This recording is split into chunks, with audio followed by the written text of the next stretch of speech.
Jésus se manifesta encore aux disciples sur le bord de la mer de Tibériade. Quand ils eurent mangé, Jésus dit à Simon-Pierre, « Simon, fils de Jean, m'aimes-tu vraiment plus que ceci ?» Il lui répond, « Oui, Seigneur, toi tu le sais, je t'aime. » Jésus lui dit, « Sois le berger de mes agneaux. » Il lui dit une deuxième fois, « Simon, fils de Jean, m'aimes-tu vraiment ?»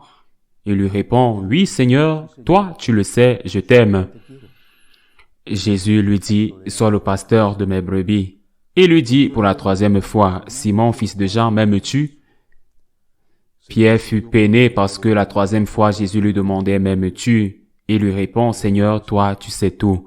Tu sais bien que je t'aime. » Jésus lui dit, « Sois le berger de mes brebis. Amen, amen, je vous le dis, quand tu étais jeune, tu mettais ta ceinture toi-même pour aller là où tu voulais. Quand tu seras vieux, tu étendras les mains et c'est un autre qui te mettra ta ceinture pour t'amener là où tu ne voudrais pas aller. » Jésus disait cela pour signifier par quel genre de mort Pierre rendrait gloire à Dieu. Sur ces mots, il lui dit, « Suis-moi. » Acclamons la parole de Dieu. Cette apparition de Jésus, Jésus ressuscité, le Christ ressuscité à Saint-Pierre est très singulière et très importante. Et elle est importante à cause de la manière dont elle se déroule. Il lui demande 3 fois, parce que 3 fois il a renié. Mais il aurait pu lui demander autre chose. Par exemple, il aurait pu lui demander, « Simon, fils de Jean, veux-tu gouverner l'Église ?» Et il aurait pu répondre, « Oui, Seigneur, je veux bien. » Il aurait même pu lui demander, « Simon, fils de Jean, veux-tu que les tiens et les autres transmettent mon enseignement dans son intégralité ?» Et il aurait pu répondre, « Oui, Seigneur, nous serons fidèles à ton enseignement et nous n'en changerons pas une virgule. » Il aurait même pu demander à Simon, « Es-tu prêt à mourir pour moi ?» Et aurait pu répondre, « Oui. » Qu'il était prêt, après avoir vu qu'il était ressuscité, à donner sa vie pour le Christ. Eh bien, mais au lieu de cela, il lui demande s'il l'aime. « Est-ce que tu m'aimes ?» La première fois, il lui demande aussi en comparaison, « M'aimes-tu » plus que ceci, « M'aimes-tu » M'aimes-tu? Parce que, finalement, c'est la question que Jésus pose à tous les baptisés, surtout aux évangélisateurs, aux papes, aux évêques, aux prêtres, aux catéchistes. M'aimes-tu? Et cette question ne peut avoir qu'une réponse personnelle, pas si l'autre personne qui occupe cette position ne l'aime pas. Il demande à chacun de nous, « M'aimes-tu? M'aimes-tu vraiment? » Je ne sais pas ce que les autres répondront.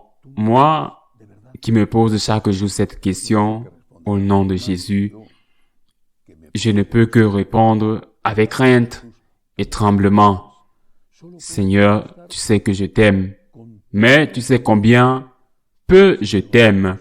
Et tu sais que je veux t'aimer de plus en plus chaque jour. Je veux t'aimer chaque jour davantage. » Telle doit être notre réponse, car répondre par l'affirmative et sans douter me semble, du moins dans mon cas, trop audacieux. M'aimes-tu? Je t'aime. Eh bien, pour moi en tout cas, cela me semble très osé. D'abord, cela ne me semble pas juste.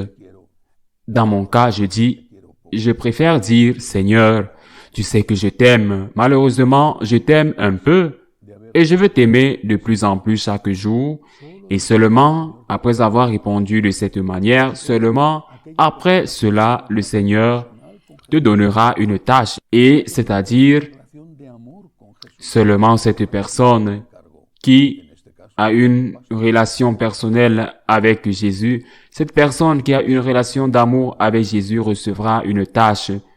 Dans ce cas-ci, une tâche pastorale. S'il n'y a pas d'amour pour Jésus, qu'est-ce qu'un prêtre? Et comment peut-on avoir de l'amour pour Jésus s'il n'y a pas de prière quotidienne, pas de communication personnelle avec lui? Comment peut-on avoir de l'amour pour le Christ si l'on n'a pas affaire au Christ, s'il n'y a pas de contact avec le Christ? Et qu'est-ce que le prêtre sans cet amour pour Jésus, ou au moins le désir de l'aimer et la tristesse pour les péchés? Qu'est-ce qu'il reste? C'est un pauvre homme. Je ne sais pas s'il a de grandes qualités intellectuelles ou oratoires, ou même de gestion de commandement. Il devient un pauvre homme qui fait pitié peut-être qu'il occupe un poste important et peut-être qu'il se croit important. Les autres voient vite qu'il est vide, qu'il n'a rien, et ils pensent peut-être que le poste lui donne de l'importance. En réalité, ce qu'il fait, c'est montrer qu'il n'a rien à offrir. La prière, la communion avec Jésus chaque jour, c'est la première chose que nous, et je ne me réfère pas seulement aux prêtres, mais aussi aux catéchistes, à tous ceux qui ont une mission d'évangélisation, aux parents, eux-mêmes avec les enfants qui doivent les évangéliser. C'est la première chose à laquelle nous devons tendre et dont nous devons nous préoccuper avant toute chose. Ai-je une relation avec le Christ? Suis-je avec le Seigneur tous les jours? S'ils échouent ensuite à évangéliser, n'est-ce pas parce que le Seigneur ne parle pas à travers moi?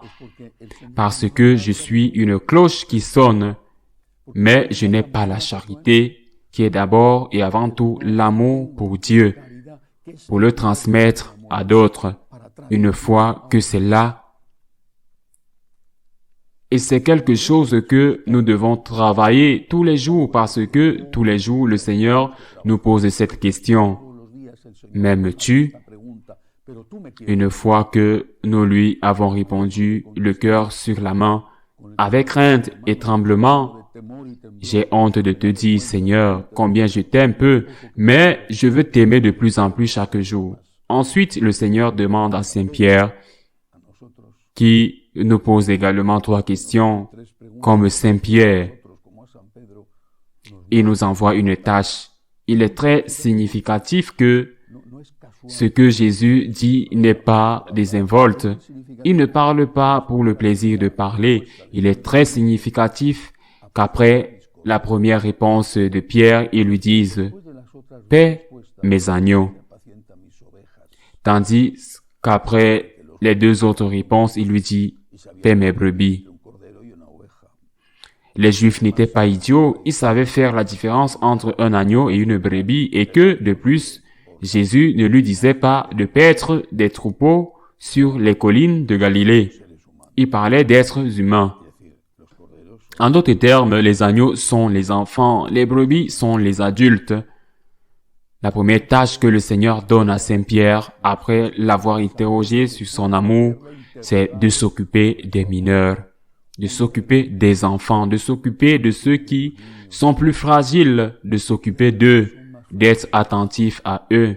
Surtout, malheureusement, beaucoup ne l'ont pas fait. Malheureusement, il leur dit ensuite de s'occuper aussi des adultes, mais il l'interroge 2 fois sur les adultes parce qu'il y a 2 types d'adultes. Les adultes dans une grande étape de la vie et les adultes dans l'étape finale de la vie. Le Seigneur sait faire la différence entre la brebis qui est forte et la brebis qui est déjà en fin de vie, les personnes âgées. S'il y a un amour pour Jésus ou un désir de l'aimer, nous ferons bien notre travail de berger, d'évangélisateur, en commençant par nous occuper des faibles. Et ce ne sont pas seulement les faibles qui ont moins de 18 ans, mais aussi les faibles, spirituellement parlant.